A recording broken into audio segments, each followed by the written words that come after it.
So I had to figure it out on my own, and I've learned it through coaching. I've learned that, what are the successful people doing day in, day out to be successful? And so I now want to help others be successful and let people know that, sometimes it's just a choice that you make, and it's the habits, those daily habits.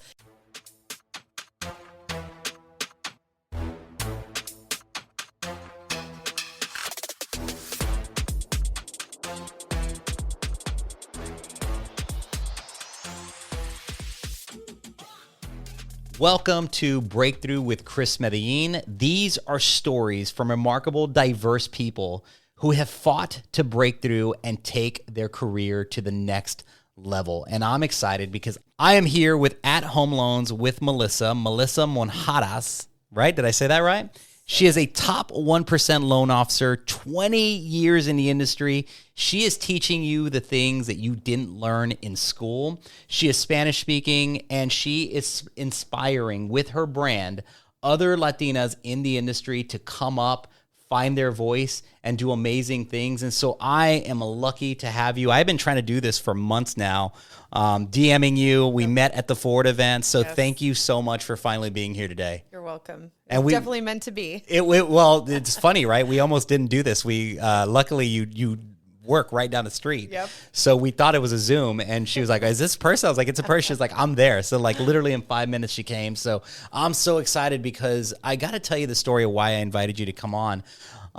So Breakthrough, this entire podcast is really based, and we want to bring it into the realm of showcasing people who have a diverse background. You're Latina. You came up in an industry that is predominantly run by males and males that are not Latinos, right? And so when you look at the top of most mortgage companies, they're not run and not managed by people that look like us. And I think that the communities we serve actually look like us. And so it's a really hard for a lot of people in the marketplace to find affordability in homes and to work with somebody professional to get them into homes. And this is a specialty for you. And so I really wanted to talk to you because you've helped so many people find home ownership that didn't think that they ever could.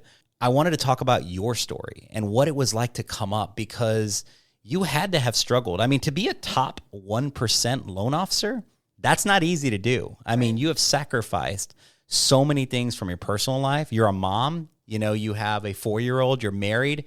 There is a massive amount of time that you have taken away from them to build your brand and to come up and to help other people. So first off, thank you for helping the communities the way that you have. But more importantly, I want to hear your story. So Melissa, let's take it from the beginning. How did you find mortgage to begin? Like, how did you find that this was going to be something you were going to go into? Because you and I were talking and you mentioned that you didn't even go to college. Neither did I, right? And that's something that I always kind of in the back of my mind felt a little bit ashamed of, but I'm actually really proud of it. So tell me your story. I mean, coming up, you didn't go to college. How did you find mortgage? So that's a great question. So originally I worked for a bank as a teller, and the goal was always to go to college, get a degree. And, it's funny because it's not that my parents ever said, you got to go to college. My dad always said, you got to own your own business and work for yourself. But basically, I decided I'm going to go to college. Yeah. None of my brothers had gone to college or gotten a degree, so it was in my head. I filled out the forms. I got the grants. I went to college. I did not get the degree. However, as I was going to college, taking classes, I'm like, I'm going to be an accountant. I love numbers. So I'm going to be an accountant. So my sister-in-law was an accountant. She said, you got to take these courses. I took those courses. And then I met my now husband, and we, obviously fell in love. He moved to Arizona and brought me with him. I knew no one in Arizona. I knew nothing about Arizona. I had never been here. And I took the plunge, got in the car, and I moved with him to Arizona. And I grabbed the newspaper, and the first thing I saw was a receptionist at a mortgage company. Oh, wow. I knew nothing about mortgages. So I got the job as a receptionist, and I was 23, everybody in the office was like 50, 60 years old, 30 years in the business, and no one spoke Spanish. So I had a lady there, her name was Sharon. She said, hey, can you help me write out some cards, call these clients, get some information? So I just kind of started that way, started taking some applications. She gave me $50. And then 6 months later, my branch manager came to me and he said, do you want to be a loan officer? I'm like, Mark, you're crazy, right? Like, I know nothing about mortgages. I'm only 23 years old. All these people have been doing it for 20, 30 years. He's like, no, you got this. So he gave me a desk with a pen, a list of leads to call, and holy smokes. My first lead that I got, it was a manufacturer deal in San Diego. And this girl said, I've talked to 3 lenders and nobody wants to give me the time of day. Nobody wants to help me. And I was like, I was just like, I need to figure out a way to help this lady. Mm-hmm. And so I figured it out. And then when I got my first paycheck, I was like, you're joking, right? This cannot be real. And it was $14,000 check. I got 50%. So $7,000 on one deal. So I'm like, wait, you're telling me if I close 5 deals? I started doing the math in my head. I'm like, holy shoot. Yes, I want to be a loan officer. And that just started my path to becoming a loan officer. So when you think about like how we came up, you and I were talking about this earlier too. We didn't come up with our families that were wealthy. And so there was not really a blueprint of, I knew people already making a lot of money and therefore I'm going to follow that path.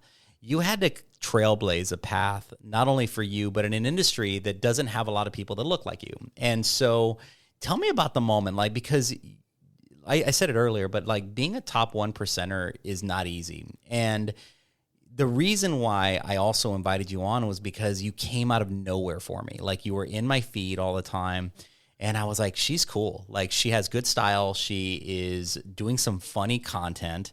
You had this personality, but then I met you at Forward, and you were, what I would say, you were really shy. Like, I think we caught each other off guard when we ran into each other. And I said, we got to get together, got to do this podcast, whatever. And I DM'd you a few times. But then I was like, I really wanted to meet you because in our industry, I don't see a lot of people like you doing as well as you were doing and having so much fun with it. So tell me, what was that journey like to get to where you are today? Because that couldn't have been easy. I mean, you had to have people trying to hold you back. You had to have people that weren't really supportive. What was that like? Talk to me about that. Absolutely. So the goal was never to be a top 1%er. Okay. Right? I never thought I could be where I'm at today. I didn't even think it was a possibility, right? Mm-hmm. I didn't finish school, right? I just quit school. I'm like, I'm just going to be a loan officer. And I never thought I could be successful. So it wasn't even a goal of mine. But I went to a Tony Robbins event about 6 years ago. Wow, okay. And when I went to this event, I was working on a top mortgage team for about 5 years. And I just always thought, like, I'm good. I love my team, stay on the team. I learned a lot. I'm learning from some top mortgage loan officers. I'm happy. But I never knew there was more in me until I went to that event and I wrote down some goals. Mm-hmm. And even when I look at my goals today, I mean, my goals were small because I just never thought I could be where I'm at. And so my husband always pushed me, like, just go on your own. You've been doing this for a long time. And I was like, no, I'm not capable. I'm not smart enough. I'm Hispanic. Mm-hmm. Like, no one's going to give me the time of day. I just didn't think I can go out on my own. And it was just that fear of failure that we all have.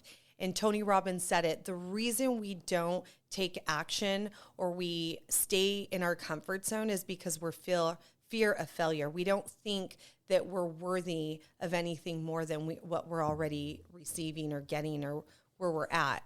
And so we don't take that risk. Mm-hmm. And so and even my dad would tell me, like, what are you doing? Like, go out, you know what you're doing. Go out and work for your don't ever work for anyone. And so I finally just decided I'm going to take the plunge. I'm going to take the risk and I'm going to go out on my own. And since that day, I never looked back and I was like, holy smokes, it's like a world of possibilities. It is a world of possibilities, but you said something really interesting here, and we talk a lot about this. Our success, we are all born and grow up with certain self-limiting beliefs that we have embedded in our brains that didn't get put there by any, or maybe if you really go back and look from, a psychology perspective or a psychological perspective, that you can probably pinpoint where it happened. But at the end of the day, they exist. And what it sounds like happened with you was that you went to a seminar with Tony Robbins, and after that seminar, something got in your head, along with you had some cheerleaders in your life, which is really amazing. Your husband and your father telling you, you can do it, but you're almost not listening to it because they're like, but you don't understand. Right. You don't understand what I'm going through. And then finally, what was it about what Tony Robbins said that you got in your head and said, I can do this? What was it, a confidence shift? What happened with you? Do you remember? I think I was just like, wow, I'm like 15 years in the mortgage and real estate business. Okay. I had also been a real estate agent when the market crashed in 2008 for 4 years. Then I came back to mortgages because I realized that that's my passion. That's what I love to do. But I was just at a point where I was just tired of working for someone that didn't see the value. I worked hard. I was the last one in the office. Till this day, I still am. But he didn't give me a raise. He didn't value all of the work, in my opinion, that I was doing, right? He didn't see that, like, she has so much potential. Yes. And I started seeing that, wow, I do have a lot of potential. Like, I started gaining that confidence. And so one day, just me and one of the other gals that worked on the team, we just decided, like, we got to go out. We got to go out on our own. And we just decided, let's do it. So we both left and we went over to Guild Mortgage. Oh my gosh. Yep. So this is not that long ago. I mean, when you really think about it, like 5 years ago. About 5 years ago. So think about that for a second. I mean, this is really like, and I love this about what you said, because this is almost a culmination of what happened with me coming up with the podcast named Breakthrough, because there is somebody in Arizona within a 5-mile radius of where we're talking today that is underappreciated, undervalued, but is helping clients get into homes and fulfilling dreams. You and I both know this. When you're dealing with a Hispanic borrower who only speaks Spanish, the trust level that it takes to get them to give you all of their financial information and then to work with them for months and months and months to get their credit where it needs to be, to season the money that they have under their mattress, and to get through all that. It could take a year to get them into a home. But when you do, you have accomplished something that's going to change the trajectory of that family forever. Absolutely. And that becomes undervalued in our industry. And for me, if I could have talked to you 20 years ago and said, Melissa, you have it, you can do this. Right. What would you say to yourself 20 years ago? If you can go back and say, I'm going to start this over and I'm going to take you under my wing, what would be the advice that you would give to you 20 years ago? I would say definitely, I would have taken a lot more risks, right? I think, like we said, we limit ourselves or we waste a lot of time, right? So not so much take risk with money, but time. Time is money. And so what are you doing with your time, right? I've realized that most successful people, they don't waste a lot of time. They're not watching TV. They're not out partying every weekend. They're not wasting any time. All their time it's all mapped out. It's all planned out. It's on their calendar. They know what they're doing at any given time during the day. And, they're reading, they're listening to podcasts, they're going to events, they're around successful people. And so that's what I would have done. I would have taken a little bit more risk with my time. I definitely would have hired a coach or a mentor long time ago. I think that's one of the mistakes I never did. But now I do have a coach and I have a mentor. Good for you. But that didn't happen until about a few years ago. Yeah. And so I think that's what's really helped me grow and get from here to here in a short amount of time. I've only been on my own for about 5 years now. Or I'm sorry, about 5 years now. It's a weird thing that happens because I almost sense that you're minimalizing you and what you've accomplished, because you went on your own 5 years ago. You're like, yeah, it was just 5 years. Yeah, but you became the top 1% in the country in mortgage lending, right? And that's not an easy thing to do. And so, and through that, you find wealth. You're probably living a lifestyle that is very different from when you grow up. So let's talk a little bit about that. I mean, how has, like I said, there's not a blueprint for it, but let's give the audience an idea, because you shared it with me a little bit. What was it like growing up? And these are things that you said earlier you've never talked about, but walk me through that scenario of where were you born and what was it, the living conditions like growing up in California? Yes. So awesome. It's crazy because I've never told this story. Right. Mm-hmm. So, it's one of those things. It's, how honest and real do you want to be? I want you to be raw, raw. Like, I mean, and by the way, like, we're not going to edit this. This is going to be you and me having a real conversation. Right. But because here's the thing that's most important for me to establish with the audience and with you is that there is somebody out there that lived just the way you did and the way that I did, and is feeling like that can hold them back. Right. And look at you. But you still never told the story. And so I would be honored to hear it and share it with the audience, because there's somebody out there that needs to hear it. Yeah. So basically, I grew up in Santa Cruz, California. Mm-hmm. And don't get me wrong, I had and I have great parents who are very supportive. I love my parents. But many times our parents, my dad came from Mexico when he was 14 and has worked hard till this day. He's almost 70 and works hard. But our parents didn't know what they didn't know, right? Mm-hmm. They, they didn't have much growing up. So growing up, we grew up in some apartments. Mm-hmm. They were called the V of San Carlos, and they were not the greatest apartments, right? It was gangs, drugs, drive-by shootings. It was just not the greatest environment to raise a family. You wouldn't raise your kids there today. Never in my life would I ever do that.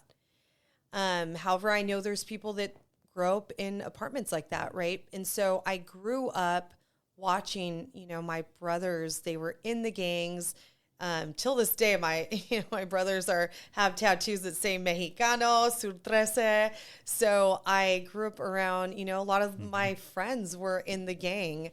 And so I grew up seeing all of this, and it was not easy. It was not easy. And I think the one thing that helped me is my mom would take me to church.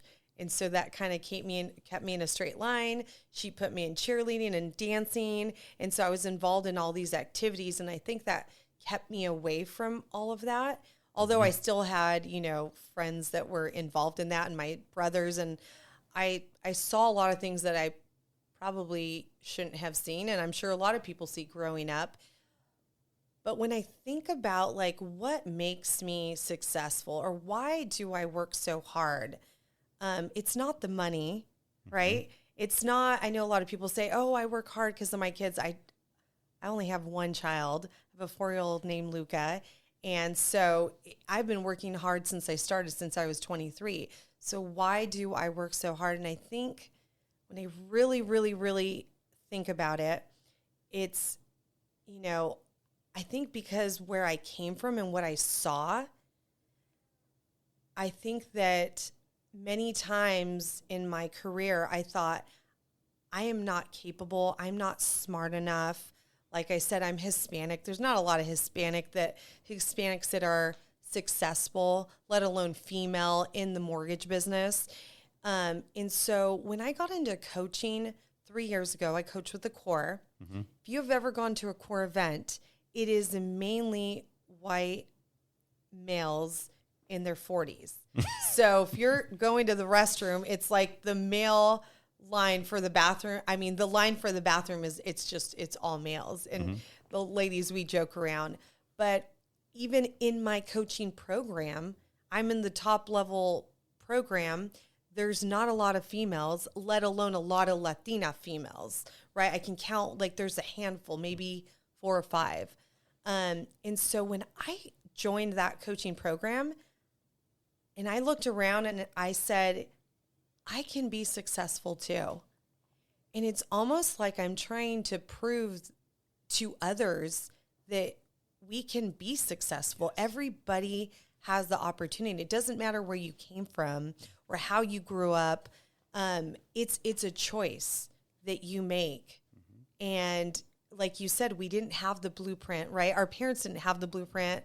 So we didn't have the path to lead us to how to be successful. So I had to figure it out on my own. And I've learned it through coaching. I've learned that, what are the successful people doing day in, day out to be successful? And so I now want to help others be successful and let people know that, sometimes it's just a choice that you make, and it's the habits, those daily habits. It's all those little things that you do on a daily basis that compound over time, right? And I love Darren Hardy's book, The One Thing, because that's what he talks about, right? It's a choice that you make, right? It's like, who are you surrounding yourself around? What are you watching? And what are you doing on a daily basis to be successful, right? And it's, I just want to tell people that, like, you got to take the risk, because if you don't take the risk, then you'll never know. And you'll just stay at your job where you've been at for 15, 20 years, or you'll just kind of keep job hopping, and you're never going to see the potential that you have to be successful. That's an amazing, amazing way of putting it. And, think about it from the perspective of, I think you told me that you had never, like you said, you lived in an apartment complex. Did you live there your entire upbringing in the same one? Till I was 16. So you were from baby to 16, you lived in the same apartment complex. Isn't that crazy to think about, right? And so do you believe in, like, that the fact that you ended up in mortgage and that you're helping people get into homes, that there's a tie-in to that? Do you think that that's why you have passion to do what you do? Absolutely. So growing up, no one ever educated my parents about owning real estate or investing in real estate. And so that's where my passion comes from. Growing up, we had no stability, right? We lived in these apartments. And it's not like my parents didn't have the money. My dad always tells me, that home that you grew up in, anyhow, like before I was 4 years old, we lived in a house. Gotcha. And then from 4 to 16, we lived in those apartments. But my dad always tells me, the home that you grew up in, that you were born in, we could have purchased that home for $40,000. And now that home is worth over $1 million in Northern California. And so think about that, right? If my dad would have bought that home, he could have been a millionaire by now. He could have, right? And it builds wealth. He could have been living. It builds wealth, yeah. Yeah, exactly. It builds wealth. And so that has really stuck with me. And so now I have this passion, and it's almost like it's my mission to go help others and show them that it's possible. And even if you can't buy now, I will show you how you could be able to purchase a home, if not now, in the future. We're going to create a plan, tell you how to build your credit, how to fix your credit. And so it's almost like my mission to help people accomplish their goal of owning a home, because we never had that opportunity. And so when I moved here when I was 23, the first thing I did when I got into mortgages is I helped my parents purchase their first home in Chandler, Oh, wow. Arizona. That just gave me chills. That is so cool. Yep. Yeah. So that's my mission. When someone comes to me and they're not ready to buy a home, I always let them know, don't worry, I'm going to give you a plan on what you need to do to be able to buy a home in the near future. So just follow my lead. We'll get you there. And so I think that that's really helped my success, because I get a ton of referrals from families that I've helped get into a home. And I know there's a lot of loan officers out there that just say, you know what, I'm sorry you don't qualify at this time. call us back when you're ready to go. But when you come to me, I'm going to put a plan together and I'm going to let you know, okay, these are the steps that you need to take, how much money you need for a down payment. This is what you need to do with your credit to be able to buy in the future. And so I really outline a plan for them to be able to accomplish their goal of buying a home. That's it. I mean, that to me, I feel like families, not that I feel, I know that families are far likely to be a successful unit if they're in a home and there's stability. And, when you live in an apartment complex, I'm surprised that you didn't move as many times, like from, 4 to 16, because a lot of people do, like they bounce around from apartment to apartments, or landlords, sell the apartments and something happens, so. But just all of the things that you said, you saw happening that happen in apartment complex and in these type of situations, really, it gave you a street smarts, I'm sure, that you probably have that most people don't. You understand how to navigate certain situations in a way that a lot of people don't. But what is it like to go back? When you go back and you visit your family, and are you one of the only successful people in your immediate family, from the perspective of income and stability?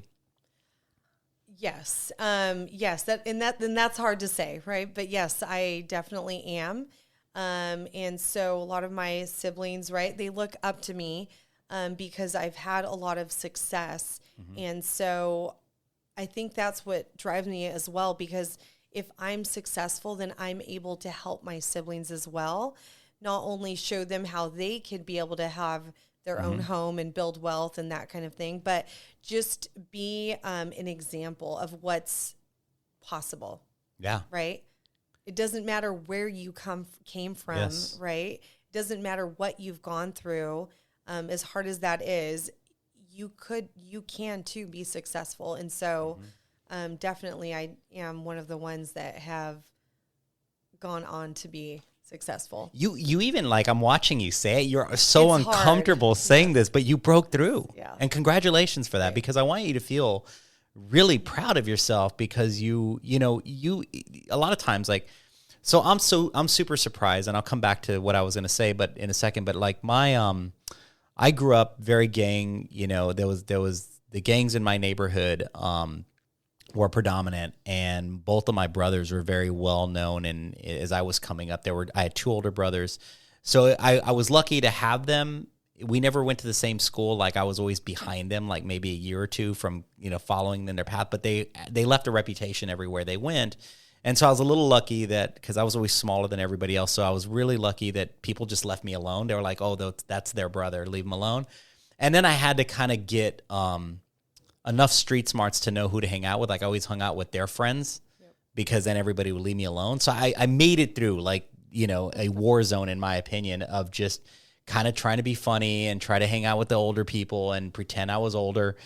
And, but I looked up to them, and I wanted to be in the, I remember my brother, we had rooms, really tiny bedrooms, but I remember he would knock on the wall, and I would come around, and because he would get home from being out, and I wouldn't go out. So it would be like a Friday night, and he would have blood on his pants from a fight they got into. And he would, like, tell me the whole story. And I remember just being terrified. Like, I don't want to live that life. Right. That's not for me. Right. But I wanted the protection of not being the person that was getting beat up or was getting jumped or whatever the case was. Drive-bys, all those things were happening. But for some reason, I don't know, I think I got really lucky. I had 2 friends that had money, and I just would watch their lifestyle, and I was like, actually, why don't I hang out with them? And I'll just, like, not hang out with my friends anymore. And I started hanging out with these 2 guys, and it changed my life, like, finding that. But how did you get out of it? Like, because you were going home. You had 6 siblings, you said? Yes. Right? 6 siblings, or it was 6 of you total? Yep. Six of you? 3 boys, 3 girls. And then your parents got cable. No, I'm kidding. And so then you guys, you were watching things that you said you shouldn't have seen. Drug use, probably gang violence. Was it ever cool to you? Was it ever like, I want to be a part of that? Because when you live in an environment like that, that's really all you know. you know, and you said your mom put you in, got you busy enough to not want to do that, but how did you change the trajectory to break out? That's what I'm curious about. Yeah. Like I said, my mom took me to church when I was about 11 years old. Mm-hmm. So we went to church. I was very involved. I was in the choir, I'd go to church camp. So that really kept me away from all of that, right? And at that point, I was like, I don't want to be a part of this, right? I don't want to be involved. I don't want to do drugs. I don't want to be around people that do drugs. And luckily, I had a best friend who also lived in those apartments. Her name's Valeria Flores. Okay. She's still my best friend. Is she till still? Day. This is so She's cool. like my sister, honestly. Yeah. But her parents, they called me like I'm like their adopted child. Yes. And so they also lived in those apartments. However, when I was about, I want to say 12 years old, they bought a home. They bought a house. And Wasn't it crazy? Like they got out. They got out, right? You're like, you were rich now, right? Yes. Yep. They bought a house. Yes. I still remember for like $167,000 at that time. And I hung around with them all the time. I was with them. I'd stay the night. And her mom was very, Berta, who's also like a second mom to me. She was very, very, very strict, right? And so I think that really helped me get on the right path, because I think I had a tendency of like being a little bit more, I'd say, just open. I had a lot of different types of friends. Yeah, I was very absolutely. Yeah. friendly, and you know, I had some friends that were in the gang, and I had some friends that, you know, were just smoked pot, and then I had my friend Valeria, who was just stability. A lot of stability. She didn't do any drugs, and she was like a mom to me, right? So I felt like their family really kept me on the straight path, right? And so mentors are so important. I had a great example growing up with them, and so that's why they're kind of like my second family. So good. And I love them, and so I think that's kind of what kept me out, aside of like being involved in dancing and cheerleading. And I will say, when I was 16 years old, I can't go into details, but when I was 16 years old, my mom and my little brother, we moved to Aguascalientes, Mexico. And I'm going to be honest with you, I didn't grow up speaking a lot of Spanish. And so we moved to Mexico, and I had to go to high school there when I was 16 and 17 years old. I was a junior in high school, and went to school. I didn't speak very much Spanish, but I learned how to read it, write it, speak it, and I hated it. And I was very angry that we had to move to Mexico. And but now looking back, I believe everything happens for a reason. I truly believe that. As bad as the situation and whatever anyone's going through, there is a reason it's happening, and you will learn from it. And now that I'm older, now I know my purpose, right? So I moved to Mexico. I learned a lot more about the culture, and I learned Spanish. Now I could speak it right and write it. And now I help a big part of the Hispanic community, and I'm able to do that because I am fluent in Spanish now. Yes. And so I'm able to help them, and I really take my time. If someone comes to me and wants to learn how to buy a home, I will meet them in person. I don't care if it takes 2-3 hours to educate them and get my point across on showing them that it's possible. You can own a home, and this is the path that it takes to own a home. I used to have a boss that said, you know, you take too much time. 15 minutes and that's it. You're in there too long teaching your Hispanics for 2 hours. You can't do that, Melissa. And so I told him, right, like this is what it takes. It takes more hand-holding and education. And when I went on my own to become a loan officer, I decided that's how I'm going to run my business. I don't care how long it takes. I don't care that you don't qualify now. I'm going to make it my mission to help you get into a home. That's amazing. And so, well, I think your point in all of this, I think it's something that I need to point out is when you say, when we're in the storm, when we're in the middle of a situation in our life where our back's against a wall and we don't know why we're in it, we hate it. You're 16, very impressionable age, especially for a female, and you have to go to a new school that you don't understand the language, all those things, and it's like, why me? And then 25, 30 years later, you're like, that's why. Yep. And that's what God was trying to teach me, or the universe, or however you want to look at it. But I do agree with you when you say, this is a weird market that we're living in today, right. And a lot of loan officers who were $100 million loan officers are $20 million loan officers. And they're wondering, why is the universe doing this to me? And it's because there's something to be learned here. And what you have to learn is not to quit and to take advantage of the opportunity. And like you learned a new language, you learned a skill set that has helped you your entire career. And through that, you've been able to help other people. And that's not something to take lightly, because there's a lot of people in this industry that don't get the hand-holding right. that they need. Mortgages are extremely complicated. Right.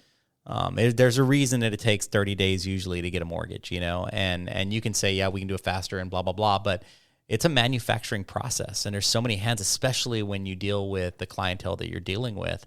But you also, like, you're in a high-end area as well. Like, so and let me ask you this. This is something interesting, because I was having this conversation with somebody else recently. Are you finding more Latinos in the upper end of buying houses now that are finding you and using you because you're Latino? Or that you're of the same descent as them? Absolutely, yes. And it wasn't always like that, right? Mm-hmm. I always worked in Phoenix for 16 out of my 20-year career. I was always in the West Valley, always in mm-hmm. Phoenix, but I lived in Chandler. Gotcha. Okay. And so it wasn't up until about 4 years ago I moved to Chandler branch, but all my realtors were in the West Valley. I didn't know really any realtors in the East Valley. And so a lot of even my Hispanic clients were in the West Valley. But now that I've moved to the Chandler and now Gilbert mm-hmm. area, I am mainly working with a lot of East Valley realtors. And of course, a lot of their clients are in the East Valley, and a lot of them are Hispanic. And yes, I am finding that a lot are definitely looking to buy a larger, or I'd say a higher price point. Absolutely, yeah. And I never thought that that existed, right? Mm-hmm. I was just used to the lower price points, people that needed, help with their credit. Mm-hmm. But I'm realizing that there is a bigger group out there, even in the East Valley. There is, and they all think the same way. Right. I mean, it's still a very similar, thought process of trust. And I don't trust the bank sometimes. I want to work with someone like you that has, right. helped people and is also living in the same community. It's all those things that are super important. But you have all these superpowers. It's crazy. I mean, when you really think about it, all these superpowers that you hated at one point are all these skill sets or all these things about you that you hated or that you felt were holding you back have now catapulted you. You're Latina. You're able to help people in a way that most people can't. You speak Spanish and write Spanish, and you know it in a way that, a lot of people can't. You have built a marketing, and I this is the other piece that I wanted to ask you about, because you came out of nowhere marketing yourself, and to be somebody who I think traditionally was shy, you've now figured out a platform on how to market yourself. Has that changed you? Do you think also including social media and marketing the way that you do has built your business to help you get to that 1%? Or do you feel it's more word of mouth or a combination? How has marketing helped you? Right. The social media part of it is not what helped me get to top 1%. I'd say the coaching helped me get to top 1%. Of course, my hard work and long hours and late nights definitely helped me get there. But I'm definitely learning to work smarter. Okay. Right? In the beginning, I think you got to work hard, but eventually it's like, okay, how do I work smarter and use my time wisely? But what social media has allowed me to do and I love this. I absolutely love social media. It's allowed me to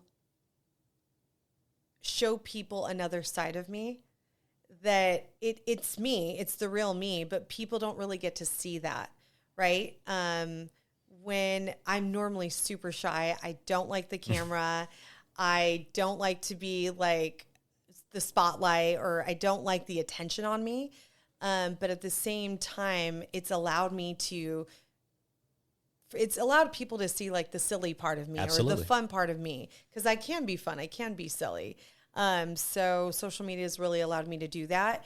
And it's really allowed me to find my tribe. It's allowed me to find the people that I want to work with, Yes. right? It's allowed me to find, like, I attract a lot of Latinas that are in their 30s, 40s, and female Latinas. It's like they find me. Yes. It doesn't matter if they're in Arizona, California, Texas, Yes. Miami, Florida. It doesn't matter. They somehow gravitate towards me. So good. Yes. And so then a lot of the women or realtors that I've met here in Arizona, I've met them for coffee or lunch. I meet them, and instantly it's like they want to hug me, and it's this instant connection. They feel like they know me. Yes. And we just end up working together. It's this perfect match. Well, it's because you've given them an opportunity to get to know you without getting to know you. And when you can do that, instead of having to go to, 50 events during a year and handshake and tell 50 people your story and get to know them that way, they get to open up their phone, and you're putting so much content out there that is good and entertaining and fun. And I'm like, she's cool. I want to hang out with her. Right. Like, and then, I got to do this biggest transaction of my life. Well, she knows what she's doing. You're constantly, and a lot of times you're not even really doing a call to action. You're just reminding people who you are.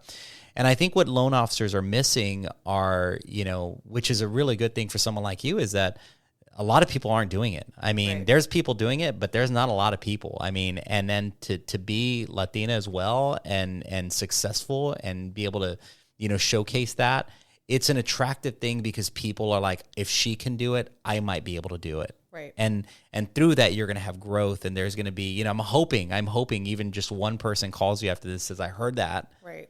And can I work with you? Because I want to, take the path that you've taken.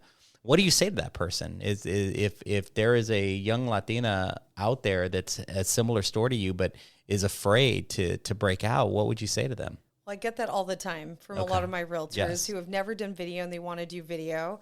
So I'll either invite them to come do video or come meet with me, and I'll show them some tips and tricks. And so I actually have, a handful of realtors who have never done video. And so it's awesome to see them now get out of their comfort zone and break that fear, and just seeing their videos, like, it makes me so happy. And again, just like I help my clients and I take the time of the day, I will do that with any other realtor. I'll sit down with them, show them what I do, show them all my tips and tricks. I've got scripts as well to help people that don't know what to say on camera. And so I would say that I was there at one point. A year and a half ago, you never really saw me on video. That's right around the time that I saw you. You just came out of nowhere and slapped me in the face with good content. It was good. Yeah, but prior to, I'd say, June of 2021, I'd never been on video. And so at that point, I hired my social media gal, Molly Zahn, who is freaking amazing. And then I hired a videographer at the same time. Gotcha. And so the videographer, that's what really got me out of my comfort zone. As soon as I started doing video, I was like, wow, this is crazy. I never knew that I can even do video. I was, like I said, I was super shy. I was that person that was like, no, you'll never get me on video. But once I started doing it, you start getting comfortable. And it's interesting because not only do you get comfortable on video, but it almost gives you this confidence that I've never had before. Love that. Yeah. It's almost like it's a breakthrough that you have And so video, it's amazing the possibilities that it has, right? And it can change your life, honestly. Like, I feel like it's changed my life, my career, and it's changed me as a human being. I feel that I had this breakthrough where I'm able to now be who I was meant to be.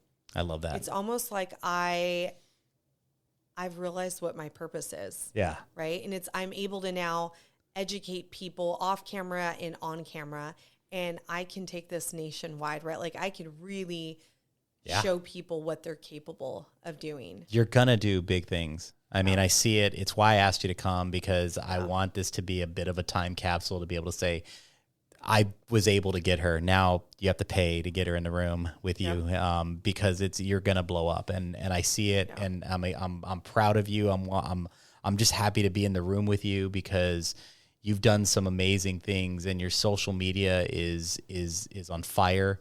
Tell me a little bit about your process. So let me look at our time. Yeah, we're good on time. The process that you go through. So a lot of people think, I got to get cameras, I got to get microphones, I got to do all these things. But at some point, you had to start somewhere. What was that journey like for you? And what advice would you give somebody who's like, I just want to jump in and hit record, but I don't know where to start? What advice do you give them? Right.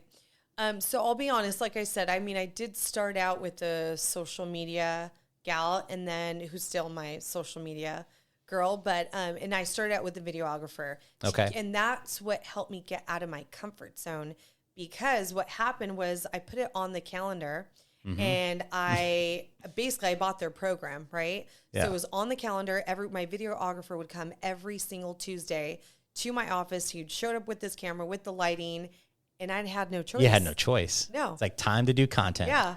So it's like the night before, I'm up till like midnight trying You're to figure writing out out what the heck scripts. am I going to say, writing out So scripts. good. Yes. Watching YouTube videos, trying to get ideas. Yes. And so, I'd show up the next day and I'd do like 2 or 3 videos. Yeah.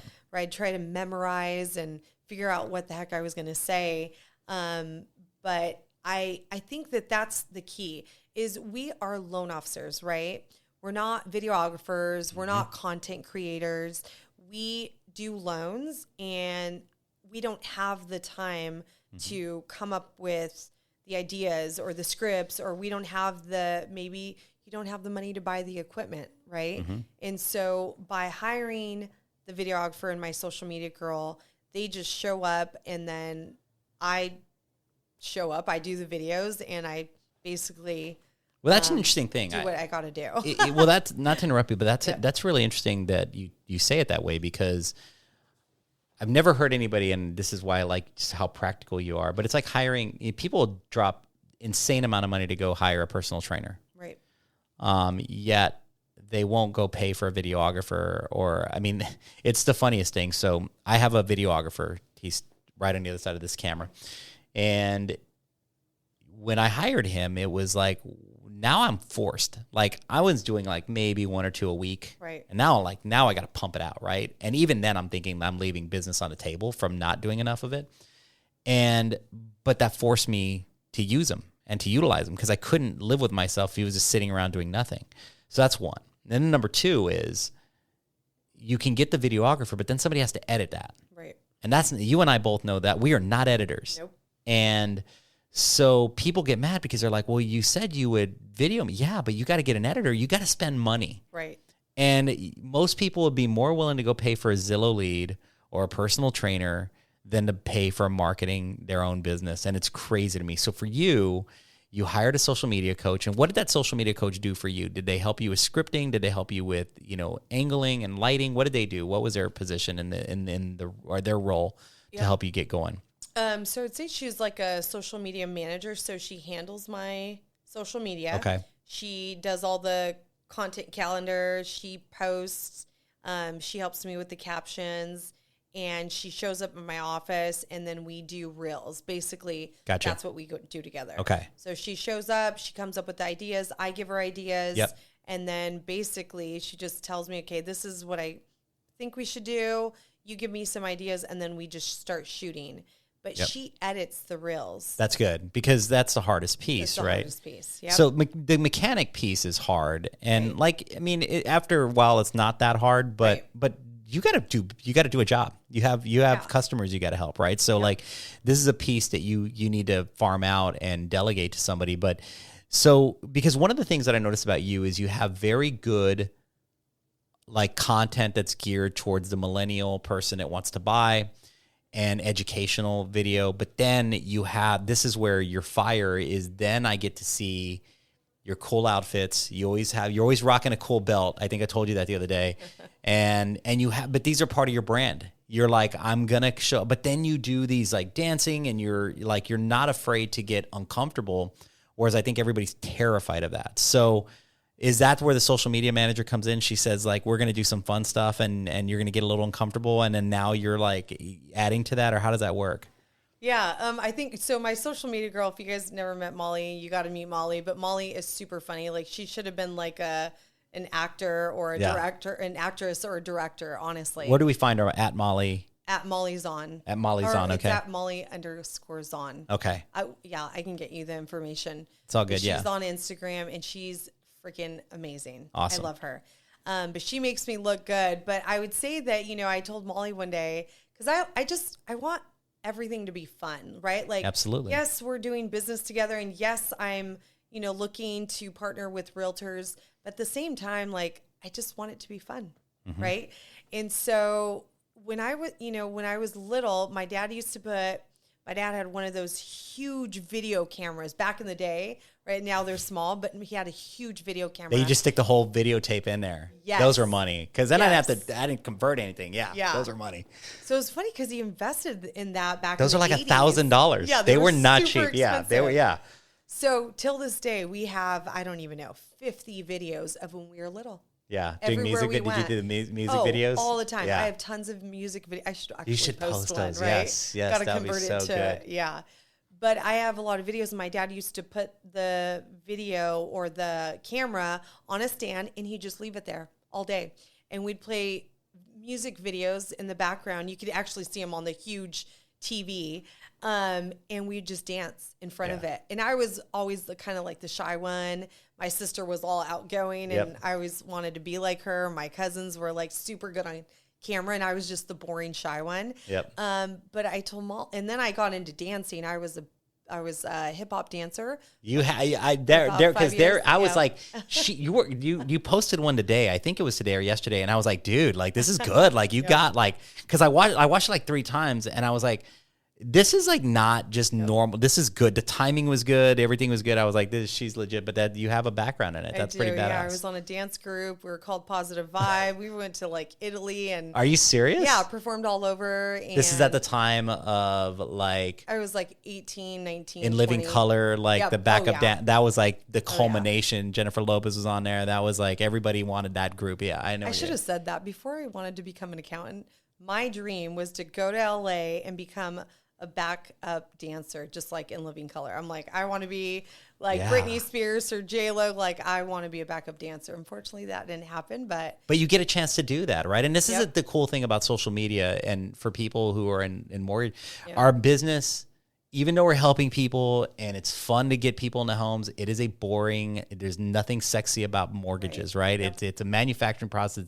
It's an accountant type position. However, when you can do marketing and you can get creative, you exercise the side of the brain that you never get to use. And it's made this business fun again for me. Like being able to do a podcast, 10 years ago, I was like, do a podcast, right? Yeah. Like, why would I do that? But this is fun because I'm so enamored by your story and like your aura and like how you present information, because, like, there would never been a reason for us to like sit down for lunch and be interrupted 50 times to be able to get the story. And now we have a platform, but now like your clients and potential clients can hear who you are. Right. And there's something to be said about that. You're a really amazing, remarkable person. And like, you're exactly what this show is about. It's about, your story. And so thank you. Like, I can't thank you enough for doing this. So you're about to launch a podcast. I am. Yes. So do you have a date yet? I want to be on it. Please, Absolutely. like, let me get on it. That would be so fun. But yeah, tell me a little bit about the podcast. What got you to want to do that? Yep. So I did a podcast at my videographer's studio in Mesa, and I interviewed Shannon Gillette. And in interviewing her, I learned a lot about her. It was maybe about 45 minutes, and I learned basically how she grew up, what motivates her, why she works hard, how she's become so successful. And same thing as we're doing now, right? You can learn a lot about someone because sometimes you realize if you go to lunch or coffee, it's not the same. It doesn't, it's not like you're interviewing them and asking them 20 questions, but you can really get to know someone and you can learn a lot. Absolutely. Right? You can learn a lot about how to, grow your business as well as other people's. And so not only that, then I thought, wow, now I can put this on social media and now I'm teaching others about how to be successful, right? And she's a real estate agent, very successful real estate agent in Queen Creek, Arizona. And so now now I get to help grow her business as well. And so I thought, oh my God, I need to start a podcast. Yes. So that I can bring on others and learn from them and also help them grow their business. Without a doubt. So I decided I'm going to start a podcast. You're doing it. I can't wait. I can't wait to see you launch it. I don't have a set date, but I'd say probably about mid-February. No, it'll be so cool. I mean, the fact that you're doing it, I think that there's a need for it in the industry. I think the industry needs a powerful Latina voice that's, confident about what they're doing. And you culminate, you're like all of that. So I can't, thank you enough for taking the time because I know you're busy. I mean, you got a bunch of business and to drop everything to be here today meant so much to me. And I hope that, we can continue to collaborate one way or another because I like you. I think you've been really, awesome to hear your story. It resonates because like you, I have a lot of similarities to that. And I know if I do, that there's hundreds and thousands of people that need to hear to know no matter what your upbringing is, right. No matter what, you found yourself at 16 in Mexico, and here you are in Chandler, Arizona, crushing it. And, it's a journey. And so anybody, has an opportunity to do it. You just got to have that confidence. And lucky you found Tony Robbins to give you that push to get, to break through to the next level. So thank you for being here. No, thank you. And so if you're not following Melissa, it's at it's at Home Loans with Melissa. So at Home Loans with Melissa, follow her on Instagram. She has amazing content. And I think she's at like 9,000 followers at this point. So help her get to 10,000. And thank you for being here today. Yeah, I'm so happy to do this. Thank you for having me and allowing me to tell my story. Yes, awesome. First time I've ever done that, so thank you. Oh, it's going to be so much, and I can't wait to hear you do it over and over and over again. So it's going to be a fun journey. Thank you. Thank you.